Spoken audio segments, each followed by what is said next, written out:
আসসালামু আলাইকুম সবাইকে। আশা করি সবাই ভালো আছেন। আর ছোট একটা অ্যানাউন্সমেন্ট ছিল।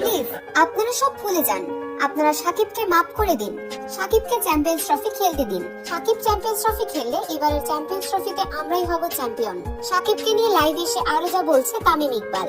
দর্শক বিস্তারিত পুরো ভিডিওতে একটি লাইক দিয়ে সাথেই থাকুন। এবারে চ্যাম্পিয়ন্স ট্রফি খেলতে ইতি বাংলাদেশ দল পৌঁছে গেছে দুবাই, যেখানে এবার চ্যাম্পিয়ন্স ট্রফিতে নেই ক্রিকেটার রাজপুত্র সাকিব আল হাসান। আর তার এই না থাকা মেনে নিতে পারছে না সাকিবিয়ানরা। সাকিব ছিল বিশ্বসেরা অলরাউন্ডার। সাকিব ছিল ইতিহাসের একজন অলরাউন্ডার, যার হাত ধরে এসেছিল অনেক জয়।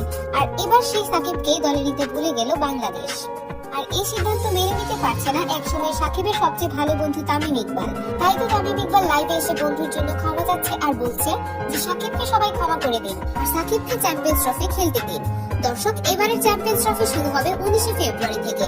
আর তার একদিন পর 20শে ফেব্রুয়ারি ভারতের বিপক্ষে মাঠে নামবে বাংলার টাইগাররা। সাকিব যদি একাদশে ফিরে আসে আর দল যদি ভালো খেলতে পারে, তাহলে সত্যি কি বাংলাদেশ চ্যাম্পিয়ন্স ট্রফিতে চ্যাম্পিয়ন হতে পারবে? কমেন্ট করে জানিয়ে দিন।